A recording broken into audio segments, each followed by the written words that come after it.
So today we're going to be talking about the narcissist in your life and your nervous system.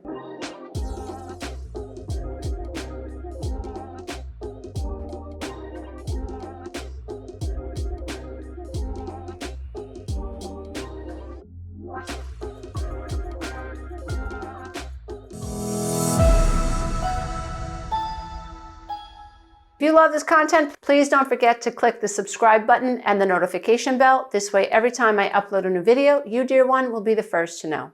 If you are not new to learning about childhood trauma and emotional trauma, then chances are you've heard about the vagus nerve. The vagus nerve is super important to at least begin understanding, and I highly recommend learning everything you can about the vagus nerve, because it will help you find some direction when it comes to healing your body, healing your mind, and getting your life back on track. The vagus nerve is the longest cranial nerve in the body. It actually stems from the brain deep into the colon. And really interesting, this vagus nerve not only receives information from the exterior world, but it receives sensory information from the internal world. So there's this mind-body connection. Understanding the vagus nerve in my life really helped me, like I said earlier, get direction in the area of calming down my nervous system. When you are dealing with someone who is highly narcissistic, someone who is gaslighting you, someone who you feel like you have a trauma bond with, then obviously your nervous system is jacked. Your nervous system is out of whack. How do you know your nervous system is out of whack?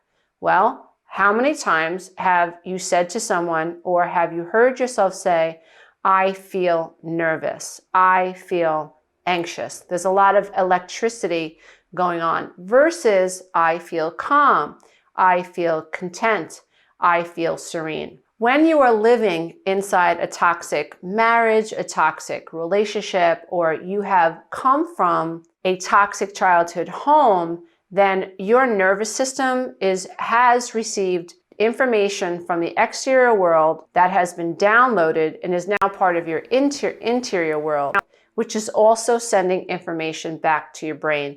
So think of it as this loop system. When you are in a dysfunctional childhood home, you are captive. You cannot fight, you cannot flee, and eventually you learn to freeze. So think of that as this overstimulation response when it comes to the vagus nerve, and now you can't react at all. Have you ever had anyone say to you, I'm surprised that you didn't react to that? Or are you someone who seems to be very calm when there is a traumatic experience happening in an event, where you seem to be very, very stable and you can triage a situation very calmly, and people speak to you like, how come you're so calm under pressure? It could be because you are so accustomed to trauma that your body isn't even registering what's happening to you as a traumatic event anymore, which is really sad, because it means that you have pretty much put yourself, or due to the circumstances, you might be in this freeze response and can be almost robotic through a situation that happens immediately right before you. Now, there are people who are really good under pressure, and I'm of the belief that those of us who have experienced a lot of trauma, we're sort of used to it, and so we're the ones that we will rush to the burning car and be calm and pull someone out, where someone who is not used to that type of trauma might freak out and might start running in the opposite direction. When they're training Navy SEALs, they actually train Navy SEALs to override the limbic brain so that they no longer are reactive to this frightening stimuli. So Navy SEALs are actually trained to override this impulse, this fight or flight impulse. And those of us who come from very traumatic backgrounds, we're sort of used to it, and so we can respond under pressure. Really, really interesting. When you're dealing with someone who's highly narcissistic, if your parents were highly narcissistic, then your nervous system is hyperactivated. You can get stuck in these emotional responses. Trauma gets stuck in the body. Now, your brain isn't doing anything wrong when it remembers a painful event. when it recalls the scent of the perfume or the cologne of someone who hurt you when you were 3 or 4 or 5 or 6 or 7, whatever. Your brain is designed to remember all of this sensory information from the outside. This sensory information gets stored inside the brain and inside the body. It keeps a record of the past, as we like to say. And when we are triggered by an external experience, then an internal alarm gets set off, and those signals get sent to the brain. And we can get stuck in that space and have this emotional flashback and have a somatic memory come up and actually feel as if we're 3, 4, 5, 6, or 7 years old again. This is a very normal response. The problem is you don't want to get stuck in that response. So I have some things that I want to share about the vagus nerve. Now, the reason you want to investigate this is because it's something practical that you can work with. When I realized that A, I came from a dysfunctional home, B, I had been programmed to live in fear, there were certain faces that my mother would make, certain phrases my father would say, certain body movements my mother would have, and they were stored in my body. And when I got married, when I was very young, and experienced similar phrases and felt similarly and saw similar expressions or heard similar things, I was triggered. Felt very powerless. I felt very stuck. And I think that's why, as a woman, married woman with 3 children, I had my own business at the time, I felt stuck. I felt frozen because I didn't realize that I was stuck in a trauma response. My feet were not stapled to the floor. I could have started a divorce proceeding at any time. But looking back, I wonder, because as a child, it was fight, flight, or freeze, or fawn at that time. There was no escaping my childhood home. I needed my mother and father. I was powerless. The people that were supposed to protect me, I was actually afraid of. And here, my adult relationship with my ex-husband was a mirror to that experience. I felt stuck. I felt like the person who should protect me was wounding me. And here were all these mirrors presenting themselves to me. And is that why it took me so long to figure out there was another option? I could actually leave this marriage. Did I still, or was I still reacting the way I did when I was a child in one of those fight, flight, freeze, or fawn responses to stress? It took tremendous pain and the love of my children and realizing that I had done to my children what was done to me, modeled codependency, modeled stuckness, modeled emotional dysregulation, and I was not modeling emotional intelligence at the time. And when that level of reality struck me, I could not escape my reality anymore. I knew I had to do something. It was through all of that awareness. And that's why I always say, like, the spiritual journey begins with emotional awareness, a self-awareness process where now I see the truth, and the truth is really difficult to process, but I can't unsee it anymore. I know that I'm a part of this dynamic. Looking back even further, as you gain awareness and you keep looking back into your childhood, you keep looking back into your past, you begin to connect the dots. I was stuck. So even though I was a grown-up woman with 3 children, I felt like I couldn't leave. I felt powerless. And it wasn't until I experienced tremendous pain that I realized, uh-oh, I have a right to go and my feelings matter. And certainly learning about codependency, learning about being the unrecovered adult child of 2 unrecovered adult children of alcoholics, learning about the fawning response, learning about enabling, learning about feeling invisible, feeling unseen, and feeling stuck in those dynamics inside in my so-called adult relationship allowed me to pull the pieces of the puzzle together to a point where I was able to see my part in it, which helped me move the needle forward. I knew that I could get out if I followed these laws that I was learning. And certainly spiritual practices came in, but they weren't until much later on my journey. Learning to get my nervous system back into balance was amazing. And it was something that I could actually do on my own. At the time, I didn't realize that I was rebooting my vagus nerve. At the time, I had no idea that deep breathing, that meditation, that journaling, exercising, and yoga were actually ways that I was resetting the vagus nerve. I had no clue. At the time, I wasn't even aware that my nervous system was out of whack, even though I had suffered from migraine headaches, I had asthma, I had gut issues, I had all the symptoms. My thyroid was blown out. I had all the symptoms of having an impaired vagus nerve, but no one ever pointed me in that direction. And that is the value of digging in deep when you are someone who has come out of a narcissistic relationship, someone who has recognized themselves as codependent, someone who is serious about healing, and maybe even considers them a truth seeker, a guide, or a wounded healer even. The benefit of staying on this path is that you learn all of these different tidbits of information that all dovetail very nicely into your reality, which help you make sense of where you've been and where you're going and how you got where you are. It'll also help you build a bridge to your future reality, which is a beautiful thing.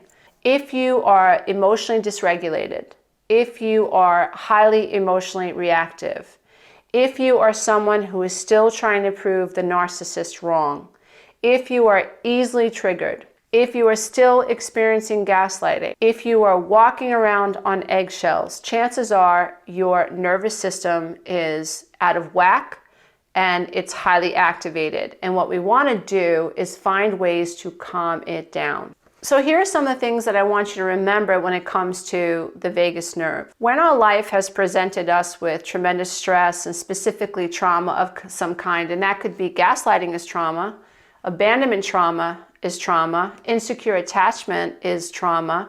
When we as children are unable to feel safe and feel like life is predictable, we develop insecure attachments. And one of those ways that manifests, although it manifests in many ways, a nice umbrella is codependency. You are someone who doesn't feel like you have a sense of self.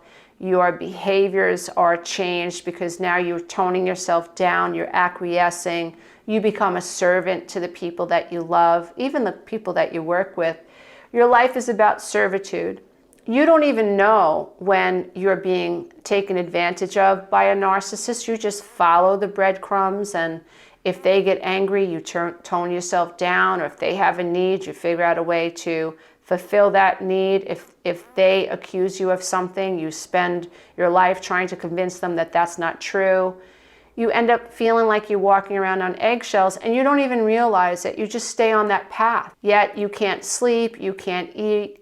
You actually have symptoms of impaired vagus nerve functioning and you don't even realize it. Impaired vagus nerve function can be impacted by childhood trauma, narcissistic relationships, stress, emotional trauma, smoking, a lack of exercise, excessive drinking, a lack of nutrition, or good nutrition, and a lack of sleep. Now, when you think about being in a toxic relationship, and if you've been in a toxic relationship, you probably have lost sleep, you're probably not taking care of yourself nutritionally, you're probably under tremendous stress. You probably stopped going to yoga. You probably stopped exercising as much as you should. You may even be drinking more or smoking more than you normally would because of the narcissistic relationship. So you could even, let's say, for argument's sake, be somewhat of a pretty confident person, just you have a lot of empathy, and you get reeled in by a narcissist who's charismatic, seems to care about you in the beginning, and over time they start to belittle you, they start to isolate you, they like your friends in the beginning of the relationship, but then they slowly start picking and pecking at your relationships with these other people. They start questioning your loyalty. Things start missing in your home, but they tell you that it was never there. Why would you think that you had this thing that you didn't have? Gaslighting. And you're not realizing it because this person that you met, you believe is who they say they were early on. You're not someone who is asking yourself, is this true or not? You're just believing this person. And if they're really, really clever, they're able to make you feel guilty for even questioning them. So little by little, your faith in yourself is being deteriorated. Little by little, you find that you're a little bit more anxious, you're a little bit more uptight, you're a little bit more defensive, you're a little bit more self-doubting, you're a little bit more afraid of saying the wrong thing. It happens a little bit over time. I like to use the analogy of the frog. If you put a frog in a pot of boiling water, it'll jump out to save its life.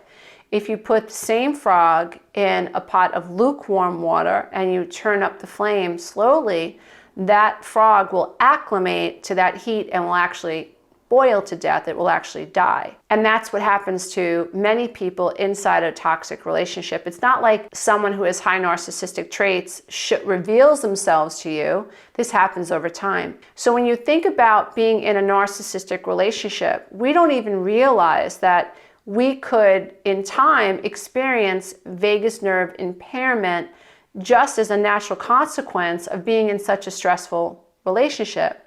So now, here we are, and it's important to remember that the vagus nerve is receiving sensory information from your own body.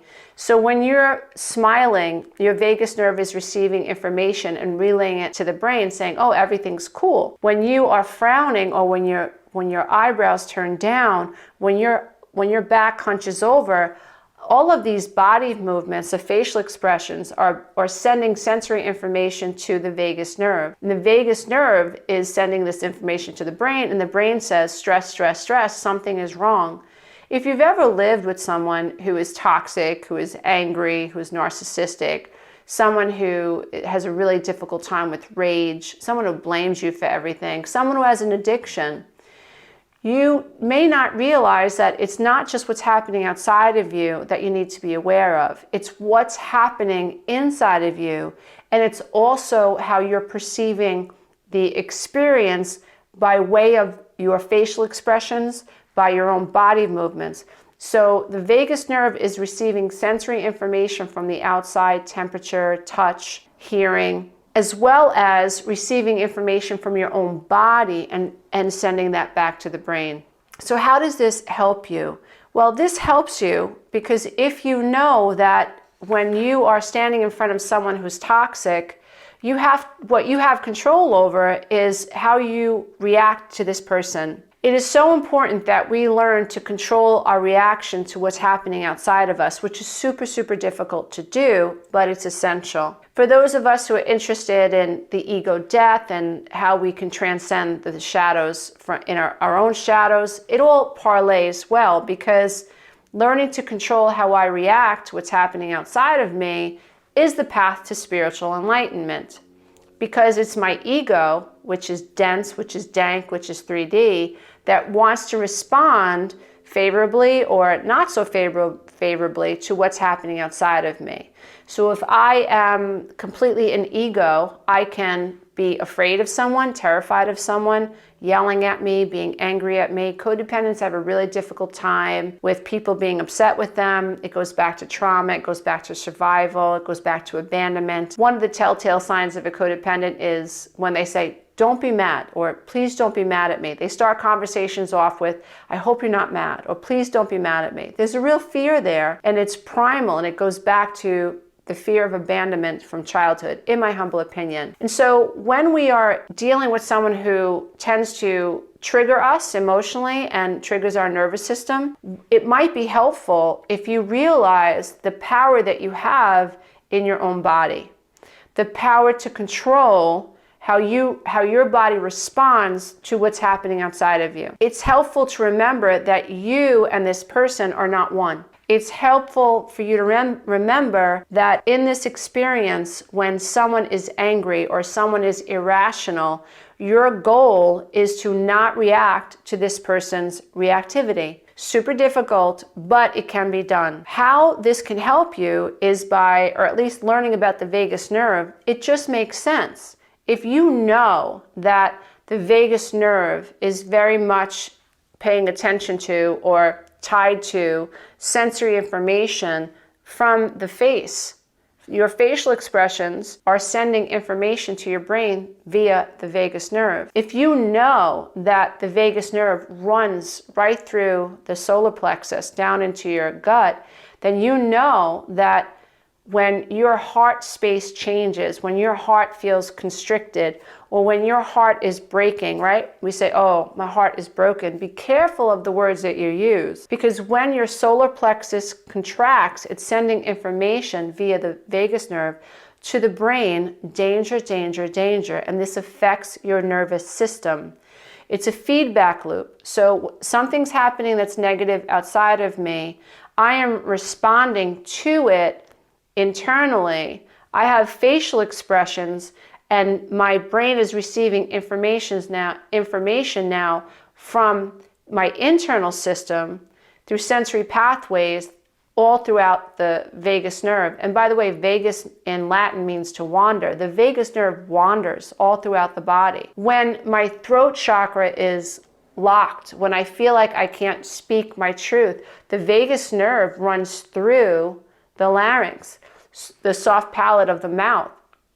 The way that we speak, what we say, the tone, the vibration of the words, the intention of our words, right, is going to be picked up by the vagus nerve. The vagus nerve is going to send this information back to the brain. If I am yelling, if I am screaming, if I am reacting, my vagus nerve is sending all of this sensory information back to my brain. Essentially, we stay locked inside 3D, I call them the 3D ectoplasm experience, where if I have, and I try to teach my kids this all the time. I have a 33-year-old, a 30-year-old, and a 24-year-old, and Anthony has a 37-year-old, 35-year-old, and also a child that's turning 30. And we try to have conversations around not reacting to what's happening outside of you. That's where your power lies. So learning about the vagus nerve is, I think, super powerful, super helpful, because when I am experiencing something that I don't want to experience, but I am experiencing it, I have to surrender to it because it's happening. It's already manifesting. You know, the work of Eckhart Tolle tells us that it's happening. We have to surrender to it. All our power is in the now. And if I want to shift a future experience, then I have to be very careful about how I'm experiencing the current experience. Because how I experience the current experience is sending information back to my brain, which is the command center, and sending information throughout my body while it's also receiving information throughout my body. So now that I know, and I learned this the hard way, and I learned it the long way, dealing with negative people, it's my job now to hold on to my energy.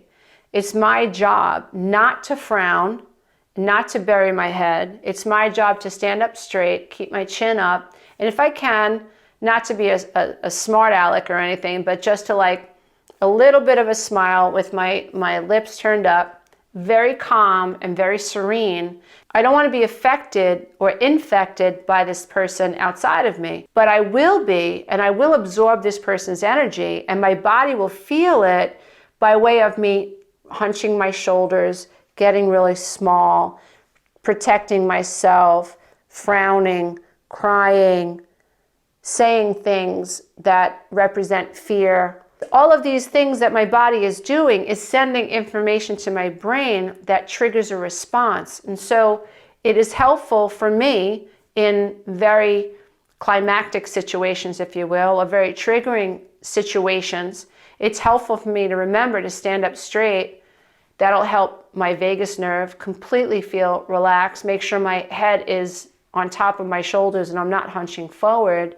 It's helpful for me to remain calm, just tell myself everything's okay, this too shall pass. Chanting and mantras, prayer, very helpful when it comes to resetting the vagus nerve. You're trying to remember to not allow what's happening outside of you to make you feel upset on the inside, because your body is going to receive that information and it's going to make you feel more stressed, which is what a narcissist wants. a narcissist must elicit a response from you. A narcissist may want to elicit guilt from you, so they'll manipulate you. So they're pulling on your heartstrings, right? Again, we'll talk about the heart and the vagus nerve. A narcissist will break your heart by gaslighting you, by making you feel responsible for what you're not guilty of. A narcissist will suggest that you're the reason they went out and got drunk and wrapped the car around a pole. It's all your fault. Or the narcissist will say, well, this bad thing was happening in my life, and that's because I did that. Again, pulling on the heartstrings of other people, which is really manipulation, emotional manipulation. And now, even though this narcissist is outside of you, the words that they're using have gotten inside of you. It's caused an emotional reaction, and the vagus nerve is picking up all of this sensory information from your gut, from your heart space, from the words that you're speaking, and from your facial expressions, and even from what you're hearing and seeing. And so that's why it's so important to see other people as completely separate from you. This is you developing, as I call it, the psychological condom. Like, I have to know that everybody is separate from me. And just because someone is experiencing this terrible thing, I don't have to feel responsible for it. Even with empathy, you want to make sure that your empathy doesn't go so far that you lose yourself in this experience, that you become one with this experience, and you can't tell where you and this other people end or begin anymore. Really, really important. You can take on the feelings of someone else. And again, your vagus nerve is what's taking all of this sensory information, relaying it back to the brain, and your brain believes everything that it's experiencing. It's not going to argue with you. The subconscious mind just accepts data. So even though your world could be full of 99.9% of the things that are happening pretty automatically, pretty systematically, and pretty well, you will focus on the one or two things, or the 0.1% or so, 0.05% of the thing that is happening in your life that you magnify through focus. And by magnifying through focus on this one thing, or this one experience, or this one conversation, by magnifying it, your vagus nerve sends all of this information back to the brain, and your physiology responds in tandem. Understanding the vagus nerve gives you an opportunity to pay attention to the way that you feel, pay attention to your facial expressions. So some of the things that I've researched that I've learned to do along the way is I tap behind my ear, right? I tap behind my ear when I'm nice and calm to help me reset the vagal nerve. Another thing that I do is I interlock my hands, I put them behind my head, I lay down on the floor, I take a deep breath, and then I move my eyes to the left. I hold them for 30 seconds. I keep my nose straight, and then I move my eyes to the right, and I hold them for 30 seconds and back to center. Some of the things that happen to me is that I notice that I yawn, or I notice that I just feel a letdown response. I feel like, okay, things are really okay. You're really trying to tell your body that things are okay. When you're around someone who is a narcissist, you have a narcissistic mother-in-law, a narcissistic boss, your nerves are on hyperdrive. And so you really want to pay attention to what can I do in the meantime to relax my body, to send my body the feedback information that says, I got this and I'm okay. You don't need to react to this. You don't need to stay in a hyper state or hypervigilant state. Dr. Mandel, he's a great doctor. If you don't follow him, I highly suggest that you do. He suggests that what you do is you take your thumb and you squeeze the nail bed 20 times in a row, and then hold the sides of the nail bed for like 30 seconds. That will also help regulate your nervous system. So tapping behind the ear, also pulling down on the ear, down and out, is also very effective. I do that a lot. I do that automatically. I didn't even realize that I was soothing myself in that. Also taking your 4 fingertips and right between where your nipple line would be, you put your 4 fingers and you press, really, you press, not to the point of pain, but you just press, and then see if you notice any letdown response, any letdown reflex response. I like to tap the outside of my palm also. 4 fingers I like to tap. And this is just letting my nervous system know, like, we're good, everything's okay. These are things that we can rely on even if we're in a relationship that is toxic. It's basically teaching you that you have some power over what's happening within your nervous system. Narcissists want to jack your nervous system. Why? Because narcissists can't generate their own energy. They need to drain the energy of others. Empaths and codependents, for instance, and people who are highly functional, people who don't take their eye off the goal, are people who are willing to put energy in a relationship, and so that's what a narcissist wants. So in time, however, you could be the most balanced person and within a year or two be an emotional wreck. You won't even know what happened. You could have had a house, the house is gone. You could have had a car, the car is gone.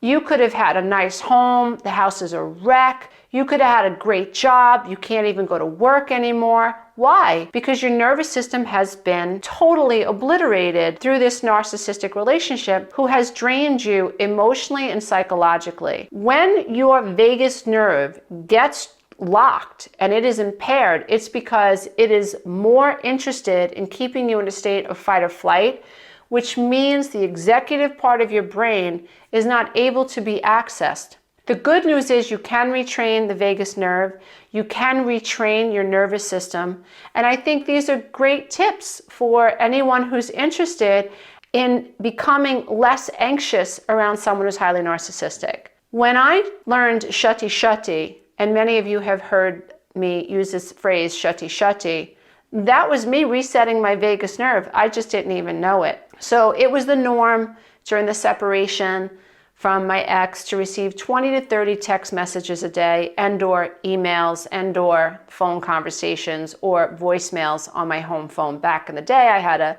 voice answering machine, in the house. So it was the norm to receive about 20 or 30 not so happy messages. And one day I was at work and I had a flip phone and had it in the locker. I heard my phone going off with a bunch of texts, and my nervous system was totally jacked up at the time. I was having a lot of uterine problems. I ended up having a hysterectomy. The vagus nerve is also, if you have an impaired vagus nerve, you could have fertility problems. You can have gynecological problems, IBS problems. I am not surprised that I had a bleeding issue and so on and so forth. I'm not surprised at all. But in this moment, when I heard the phone going off, I looked at the phone and I saw all of these negative text messages and I said, not today. And I shut the phone. And immediately I felt my body relax. It was like I gave myself permission to not react and not allow what those messages said to go inside of me. Because remember, the vagus nerve is not only responding to what's happening outside of you, the vagus nerve is responding to what's happening inside of you. So it's the mind-body connection nerve. And so I couldn't control my ex-husband texting me, but I could control the way I responded to him. So that's where I came up with the term Shuti Shuti. No more. And so I really hope that this information has helped you. I hope that you have found more encouragement. I hope that you have found more hope in the idea that you can recover from narcissistic relationships and just toxic relationships in general. I hope that you feel more empowered and more willing to try these tips and tricks to help you regain emotional control on your healing journey. Namaste, everybody. Until next time. Bye for now. If you love this content, don't forget to check out the next video, and you can go to my website and take the codependency quiz.